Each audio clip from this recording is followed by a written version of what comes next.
Welcome and thank you for joining me. Tonight we drift into a gentle story, a peaceful journey to a mysterious island where Pokemon live free and wild, untouched by time. This is not a tale of battles or trainers, but of quiet moments, soft discovery, and connection. If you enjoy stories like this, please leave a like and share in the comments where you're listening from. Now, find a comfortable place to rest, breathe deeply, and let this calm adventure carry you into sleep.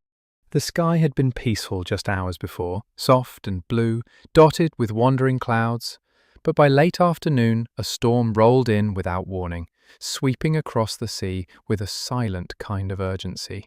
The small aircraft, a research vessel bound for a neighbouring region, had been caught in the storm's path.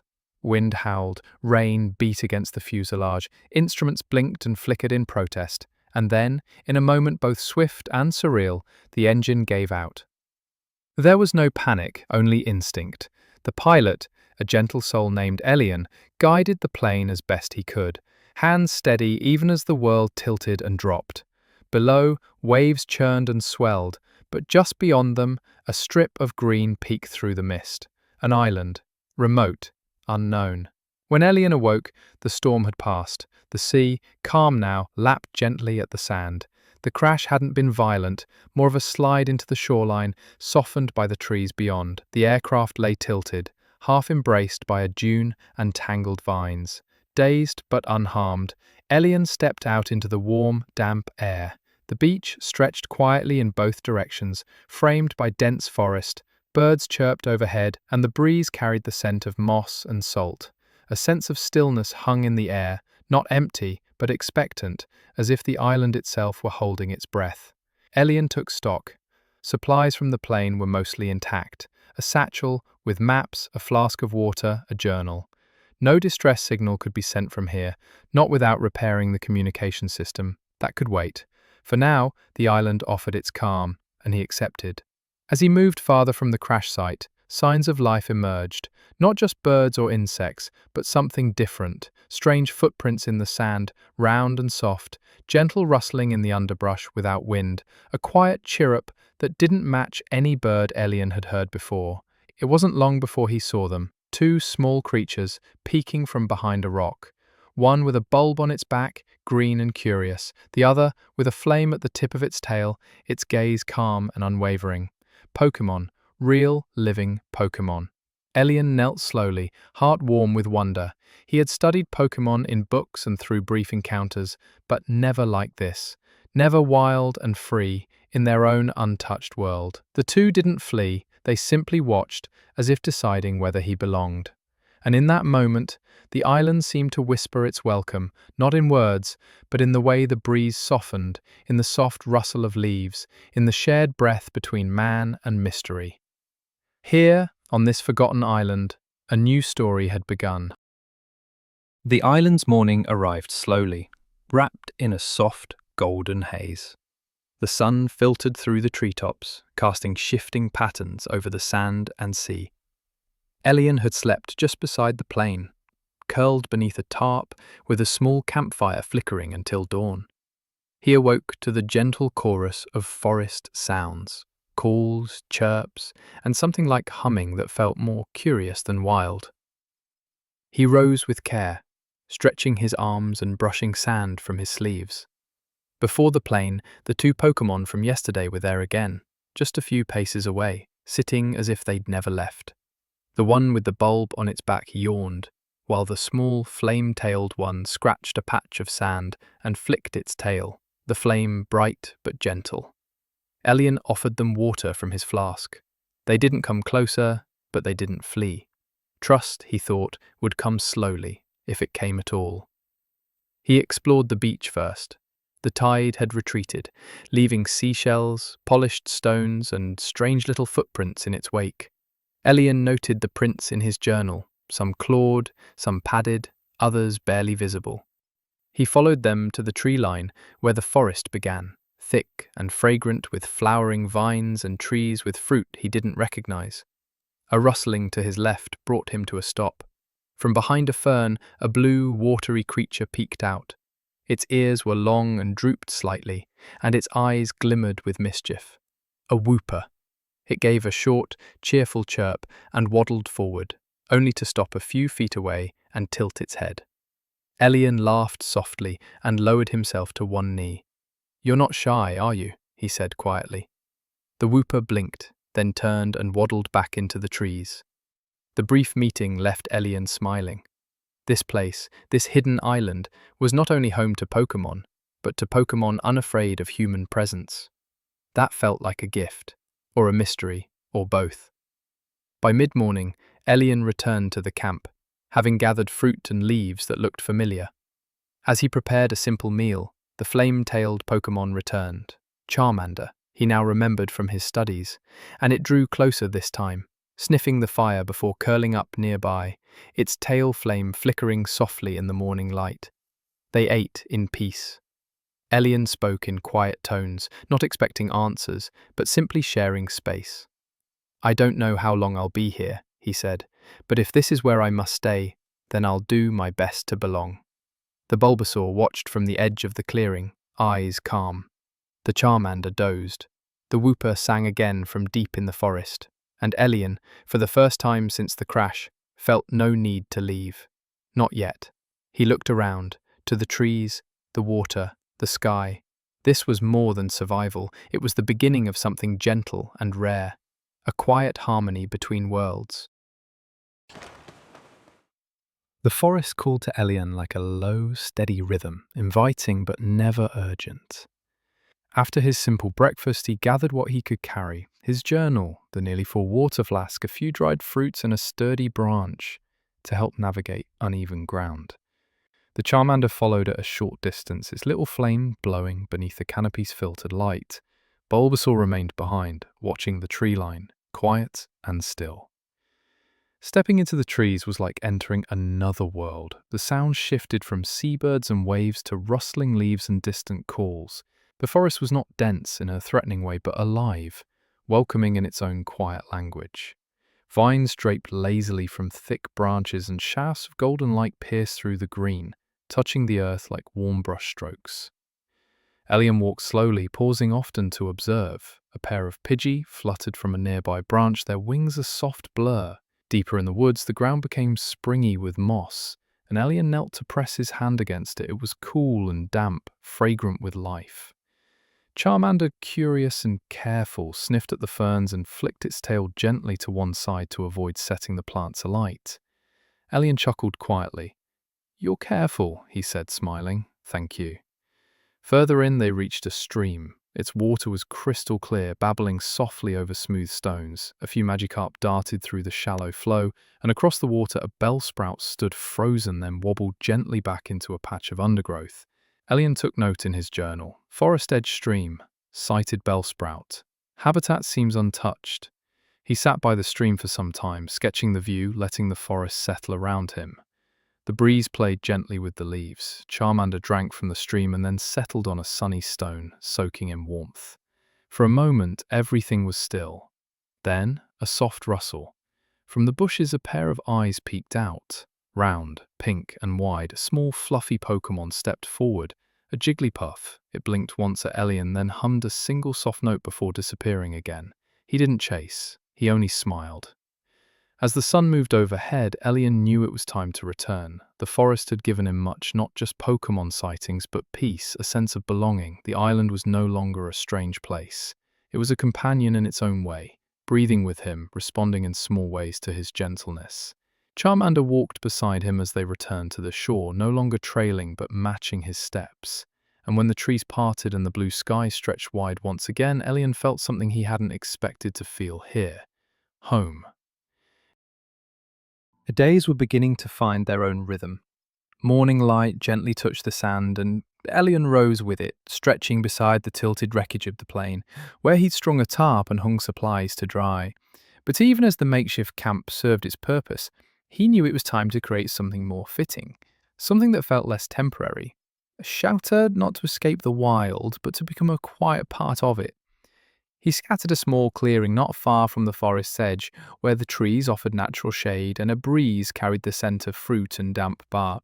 The ground was soft and level, with sturdy rocks and fallen branches nearby. He spent much of the morning clearing twigs and smoothing the earth, all the while under the watchful eye of Bulbasaur, who now seemed content to linger nearby, lounging beneath the sun-dappled leaves. With Charmander's help, he gathered broad palm-like fronds, vines for tying, and long, sturdy branches. The Pokémon didn't need words. They understood his motions, his intentions, as if they too desired a space to rest. Bulbasaur tugged vines with gentle grunts, while Charmander carefully stacked the lighter sticks, its tail always held thoughtfully away from the brush. By midday, a frame took shape, nothing grand, just a dome of curved branches anchored with stones and bound with green cord. The fronds layered atop one another to form a thick, natural roof. Inside, Elian spread smooth leaves and moss for padding. He placed his journal, flask, and a tiny pouch of seeds within reach, as though the shelter had always been there, waiting. As they worked, others came, a curious rowlet fluttered down from above, blinking with slow interest. A pair of Centret peeked from behind a fallen log, chattering softly before vanishing again. None stayed long, but their presence felt like an unspoken approval. By late afternoon, the shelter stood finished, not perfect, but peaceful. Elian sat just inside, legs crossed, watching the golden light spill across the clearing. Charmander curled nearby, eyes half closed. Bulbasaur dozed under a tree, its bulb rising and falling with each breath. The island, too, seemed to exhale. The air was cooler now, the breeze gentle. Somewhere deep in the forest, a distant cry echoed, soft and melodic, perhaps a lapras by the far shore, or something yet undiscovered. Elian wrote in his journal, "Shelter built, not just for survival, but for peace." Pokémon continue to appear, not afraid, not wild, as though they sense intention. And with that final line, he closed the book, leaned back, and let his eyes drift toward the treetops. The island had become quieter as evening approached, wrapping the day in a soft hush. Not a silence of loneliness, but one of harmony, of lives learning to coexist without words or rules, only presence. Evening settled like a blanket over the island, soft and unhurried. The sun dipped low beyond the trees, casting amber hues across the canopy. Elian sat at the entrance of his shelter, legs stretched, arms resting loosely on his knees. Around him, the world quieted in a slow, natural rhythm. Charmander's flame glowed brighter in the dim light, casting soft flickers on the forest floor. Bulbasaur remained nearby, half asleep beneath a fern. A breeze stirred the fronds of the shelter and carried with it the gentle sounds of distant movement, rustles, chirps, the distant lap of waves. Then came the singing. It began faintly, as if the island itself were humming. A light, airy melody floated through the trees. Elian sat still, listening. The sound was not human, yet it carried emotion, comfort, wonder, something both ancient and innocent. Slowly, as if drawn by the music, he rose and followed its trail. Just beyond the clearing, the forest opened into a glade surrounded by wildflowers. At its center stood a small group of Pokémon gathered in quiet attention. A Jigglypuff stood atop a stone, eyes closed, softly singing into the falling dusk. Its voice, delicate and lilting, stirred the leaves. Around it, others listened. A sleepy hoot-hoot nestled in the crook of a tree. A Phampi rested with its trunk curled beneath it. Even a Butterfree hovered near, wings gently fanning the evening air. None moved with urgency. There was only listening. Elian remained at the edge of the glade, not wishing to disturb the harmony. He knelt on one knee, entranced by the stillness, the way even the air seemed to hold its breath for the song. It was not a performance. It was a gift, freely offered to whoever paused long enough to hear it. Charmander appeared beside him, watching quietly. The flickering flame at its tail swayed in time with the melody. Elian whispered, "It's beautiful," and the words, though faint, felt unnecessary. The truth was already there, woven into every note. When the song faded, the glade remained still. Jigglypuff opened its eyes, blinked once, and hopped gently down from the stone. The gathering dispersed without hurry. One by one, the Pokémon slipped away back into the forest, into dreams. Elian walked back with Charmander in comfortable silence. The path glowed faintly with moonlight now, and the shelter welcomed them with its familiar shape and shadows. Bulbasaur had not moved. Its eyes opened slowly as they returned, as if to say, "I heard it too." That night, Elian didn't write in his journal. He simply lay beneath the shelter, watching the stars blink into view through small gaps in the fronds. The melody still played softly in his mind, not fading but settling. A lullaby from a wild place, a song for anyone willing to listen. The morning arrived with a silver mist, rolling in quietly from the sea. It drifted through the trees and hung gently over the beach, softening every shape, every colour. Elian stepped out from his shelter into the hush of the new day, greeted by the rhythmic sound of waves meeting sand. Charmander followed close, tail glowing like a lantern in the haze. Bulbasaur trailed behind more slowly, stretching and yawning, vines twitching with the cool morning air. The three of them made their way back to the shoreline, the place where it had all begun. Though the wrecked plane still rested against the dunes, it no longer looked broken. With vines now growing over its wings and seabirds nesting in its crevices, it had become part of the island, another stone, another tree, another shape in the wilderness. Elian paused to touch its metal side, feeling no sadness. It had done its job, it had brought him here. As the mist began to lift, he noticed something new. Footprints, small, round and clustered in patterns, dotted the wet sand. Some had tiny claws, others were flat and leaf-like. A few trailed in looping curves, as though their owners had danced or wandered with no destination. Elian crouched beside them, brushing his fingers lightly over one of the prints. He could almost imagine the Pokémon who'd passed by. A Squirtle, perhaps, or a Sandshrew. The beach had become a path of stories, written briefly by creatures who left no other mark. He followed the prints slowly, letting the trail guide him along the coast. Charmander trotted just ahead, occasionally sniffing at the sand. They reached a series of tide pools tucked into smooth rock.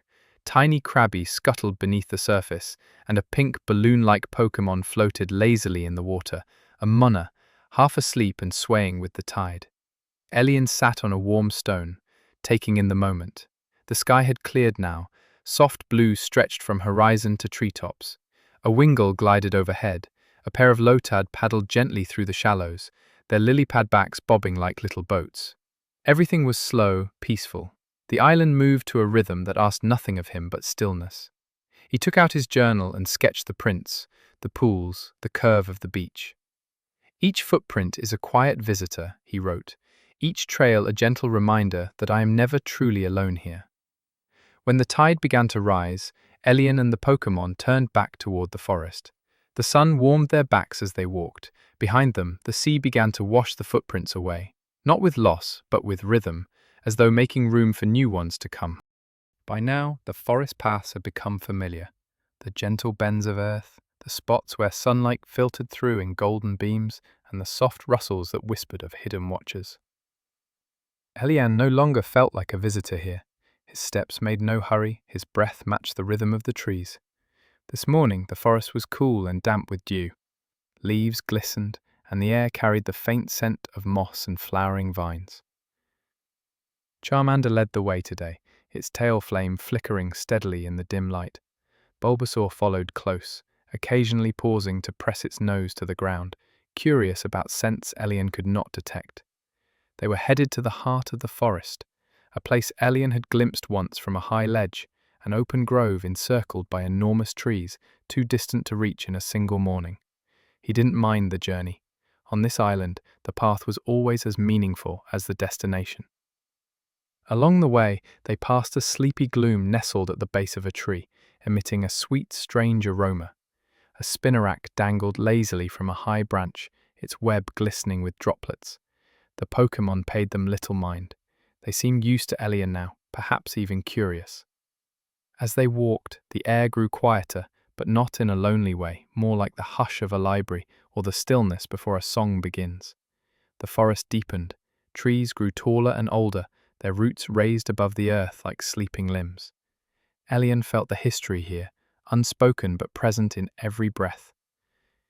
Then they reached it, the grove, a wide circle of open space where light poured through the canopy in golden shafts. In the center stood an ancient stone, half covered in ivy, carved with symbols Elian couldn't read. Around it, the forest bowed. Pokémon sat or rested in silence.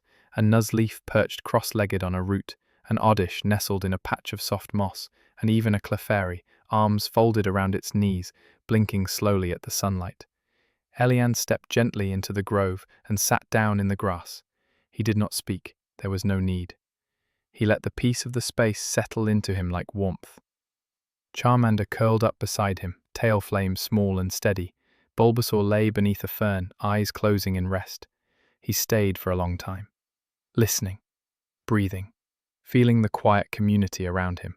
No human words were spoken, and yet something sacred passed between them all, man and Pokémon alike. When the sun shifted and the shadows stretched, Elian finally stood. He bowed his head slightly to the stone, to the forest, to the moment. And then, with Charmander and Bulbasaur at his sides, he walked the path home. The forest did not call him to stay, nor did it urge him to leave. It simply echoed his presence and held it, briefly, like a soft note in a longer song. The days had started to blend gently together.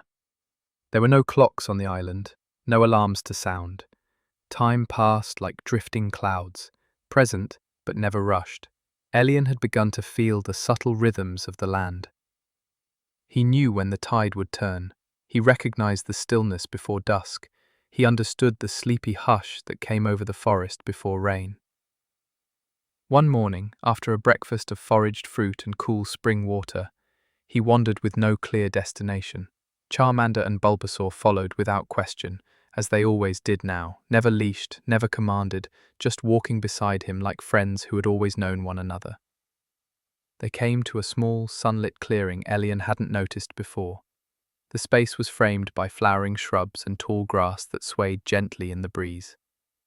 A ring of flat stones circled a shallow pit where, long ago perhaps, a fire had once burned. It felt like a meeting place, quiet, intentional, waiting. Elian sat on one of the stones, stretching his legs into the soft grass. The sun was warm on his shoulders, and the scent of wildflowers drifted lazily on the air. Charmander lay beside him with its tail resting safely on bare dirt, and Bulbasaur nestled near the shade of a wide-leafed plant, half dozing with contentment. Then came the rustle. From the other side of the clearing a figure emerged, not another person, but a Pokémon unfamiliar to Elian. It was tall and graceful, with a delicate leafy crest and a soft, steady gaze. A Leavanny. Behind it, smaller figures followed, a young Seedot, a Cottony, and a timid-looking Deerling. They stopped when they saw Elian, cautious but not afraid. He smiled and bowed his head slightly, offering no movement beyond a quiet greeting. Charmander lifted its head but didn't rise. Bulbasaur barely opened an eye. After a pause, the Leavanny stepped into the clearing. It walked gracefully to the edge of the ring and sat on one of the stones, its companions settling close. There was no speech, yet there was presence, an unspoken understanding that this place was meant for peaceful gathering. For a while, they simply sat together. Elian wrote quietly in his journal. Charmander napped. The wild Pokémon rested, their eyes blinking slowly, peacefully. The Cottony drifted slightly in the breeze like a cottonseed with nowhere to be but here. Before long, a breeze stirred, and with it, the clearing seemed to sigh. One by one, the visitors rose and departed, not abruptly, but naturally, as though the moment had simply reached its close. Leavanny gave a final, graceful nod before turning into the trees. Elian remained a little longer. He watched the grass shift. He listened to the soft hum of life beyond the clearing, and he felt, more than ever, that he was part of something quiet and whole. It had been many days now since Elian first arrived. Though he had stopped counting, the island had a way of blurring numbers and calendars. It replaced them with rhythm and feeling. He knew morning not by a clock but by the way the sky lightened through the trees. He felt time move not in minutes but in moments. A Pokémon's gaze, the rise of wind, the warmth of a stone still holding the sun. On this particular morning the breeze felt different, not colder but carrying more. The leaves rustled not only from movement but from meaning. Elian stood at the edge of the forest, his hand resting lightly on the bark of a tree, listening. Birds chirped as they always did, but beneath their song was a subtle pattern, like whispers between branches. He turned to Charmander, who had paused mid-step and tilted its head toward the wind. Bulbasaur raised its head from where it lay near the roots of a tree, vines shifting softly. Something had changed. They walked toward the cliffs that overlooked the sea, the path familiar now, stones smoothed by many careful steps. As they climbed, the wind grew stronger, not forceful, but carrying, and with it came sound, not just a call of windgull or the hush of the surf, but something faint and rhythmic, a voice, a melody. At the cliff's edge, Elian paused. Far below, the ocean glittered beneath the rising sun. The waves moved slowly, gently, but it wasn't the sea that held his attention. There, tucked in the crook of a wind-shaped tree, was a small bundle of woven leaves, carefully, deliberately placed.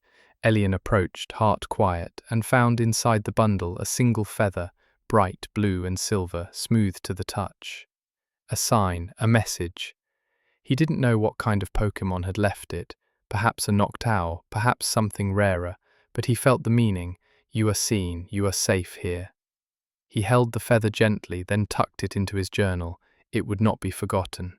That evening, as the sun dipped low and shadows stretched across the clearing, Elian lit a small fire with dry twigs. Charmander rested nearby, tail swaying. Bulbasaur settled close, content. The wind still whispered, but now it felt lighter, like a voice that had been heard. Elian wrote in his journal, "There is no loneliness here. Even the wind carries messages, even the trees remember. I am not lost, I am held." And with that he closed his eyes, the fire crackling softly beside him, the island breathing slow and deep all around. The days had grown warmer. The forest wore its green more boldly now, and the skies above held fewer clouds, as if the island were leaning fully into its calm. Yet Leon sensed something beneath that peace, a quiet beckoning, like a distant bell heard only when still. It came to him as a feeling rather than a thought. He should walk beyond where he had been, past the grove, past the tide pools, past the cliffs and known trails, not to chase anything but to listen, to follow the quiet invitation of the land. So he prepared, gently. He filled his flask, packed a handful of dried berries, and tucked his journal into his satchel. Charmander and Bulbasaur joined him without question, as always. They passed through the early morning forest where light spilled in long golden streaks across the leaves. The world felt unchanged, yet somehow expectant. They walked for hours, further than before. The trees thinned, the ground rose and dipped, revealing distant hills blanketed with pale wildflowers. Pokemon came and went, Skiddo grazing quietly in pairs, a Sudowoodo pretending to be a tree, still as stone. Ilion nodded to each, receiving curious glances in return. The island, even here, was gentle. At the edge of a grassy slope he paused. Below, nestled in a wide basin, was something new. A stone circle, half-sunken and carpeted in moss, ancient, forgotten, but not broken. Nature had wrapped it in silence, yet Ilion could feel it breathing beneath the vines. He stepped down into the basin. The stones were warm in the sunlight. In the center a pool shimmered, clear, still, reflecting the sky like a mirror. Ilion knelt beside it, and for a moment it felt like he could see memories in its surface. Not his own, but the island's. Flashes of movement, wings, flames. A Gardevoir standing alone beneath the moonlight. A trainer long ago sitting just as he did now. He blinked and the pool was just water again, but something had stirred. He didn't write in his journal that day, not yet. The feeling wasn't finished. Instead, he sat in the stone circle with Charmander and Bulbasaur resting beside him and simply watched the clouds pass. By late afternoon, they began the journey back. The wind carried the scent of lavender and pine. A flock of pidove lifted into the sky above the forest canopy, their wings flashing silver in the sun. Ilion didn't understand the vision. He didn't try to. Some things he'd learned weren't meant to be solved, only witnessed, only remembered. And as they reached the edge of familiar ground once more, Ilion whispered "thank you" to the land, to the sky, to the presence that had quietly walked beside him since the day of the crash. The days had grown longer, or perhaps Elian had just begun to notice the way light lingered in the trees. The island seemed to stretch its hours, wrapping each one in silence and scent and shadow. Nothing felt rushed. Even the passing of time was unhurried here. Yet change had quietly begun to gather in the wind. Elian awoke before dawn, stirred not by noise or movement, but by feeling, subtle and steady, as if the island was preparing to exhale. He sat outside his shelter, wrapped in his cloak, and watched as the first light touched the tips of the canopy. Charmander was already awake, sitting at the edge of the clearing, its tail burning a little brighter than usual. Bulbasaur remained curled under a leafy patch, blinking sleepily but watchful. Everything was peaceful, but it carried a weight Elian hadn't felt before. He walked without a destination, guided by instinct. The forest greeted him with its usual hush. Familiar Pokémon watched from behind leaves and low branches. Some followed him, silent companions along a path he hadn't yet named. Eventually he arrived at the cliffs once more, where the sea stretched endlessly into the horizon. The air smelt of salt and sun. Waves crashed softly below. And there, far in the distance, was something new. A small ship, white and slow-moving, cutting gently through the waves. Elian stood for a long while. He said nothing. He only breathed. It was the first sign of the outside world since the crash. Proof that, if he wanted, he could leave. Not today, not immediately, but soon. He returned to the shelter slowly. On the way, he saw old friends. Wooper near the stream, Jigglypuff nestled in a tree hollow, Leavanny watching calmly from a thicket. Each encounter felt like a soft farewell, though no words were spoken. That evening he made a small fire. Charmander sat close, and Bulbasaur leaned against his side. He opened his journal for what might be the final entry. I arrived on this island by accident, but I remained by choice. It gave me quiet when I needed it most. It showed me life not through battle or command, but through stillness and trust. I have not tamed this place. I have listened to it, and in return, it has welcomed me. He paused, pen still in hand. I may leave, I may stay, but no matter what happens next, the island will remain within me. Gentle, whole, real. That night the stars shimmered more brightly than before. The wind was warm, and as Elian closed his eyes beneath the canopy, the entire island seemed to breathe beside him, slow, steady, and at peace. Morning arrived gently, with a soft breeze that stirred the leaves and a golden light that spread slowly across the clearing. Elian opened his eyes before the sun had fully risen, feeling a kind of quiet clarity he hadn't known in years. The air felt different today, lighter, as if something had been settled in the night. Charmander was already awake, its tail glowing steadily in the dim light. Bulbasaur stretched slowly, vines curling upward, then settled beside Elian with a low, contented sigh. Together the three sat in silence, watching the sky turn from pale grey to soft rose. The ship Elian had seen the day before had anchored far offshore, too distant for its crew to have noticed the island, but close enough to reach if he wished. He had fashioned a signal flag the night before, just in case. It lay beside his pack now, neatly folded, but he hadn't decided. He spent the morning visiting the places that had become part of him. The tide pools sparkled beneath a rising sun. The grove at the heart of the forest held its stillness. The stone circle in the basin sat unchanged, though a single yellow flower now bloomed near the pool. Elian smiled when he saw it, unsure whether he had missed it before or if the island had placed it there for him. Pokémon gathered one by one, not in a crowd, but in quiet awareness. Jigglypuff watched from a low branch. The Leavanny returned to the clearing along with the small deerling and the drifting cottony. Even the silent Noctowl perched on a distant tree, its eyes reflecting morning light. There were no speeches, no goodbyes, just presence. Elian sat with them all for a while, his journal open but his pen still. Some feelings weren't meant to be written, only lived. When the time came, he returned to the beach. The plain, now embraced fully by vines and roots, looked peaceful, like a relic of another life. He left the shelter intact, the tools, the notes, the footprints. He left them all not as litter, but as gentle markers, evidence of coexistence, of a life shared, however briefly. Charmander and Bulbasaur stood beside him. He placed a hand on each. "I don't know if I'll go," he said softly, "but if I do, thank you for every moment." He turned once more to the sea. The ship waited in the distance, unmoving, unaware. And then he sat, just as he had that very first day, on the soft sand, watching the waves roll in, not deciding, just being. Because the island had taught him something more valuable than escape or adventure. It had taught him how to be still, and stillness, he had learned, was its own kind of home.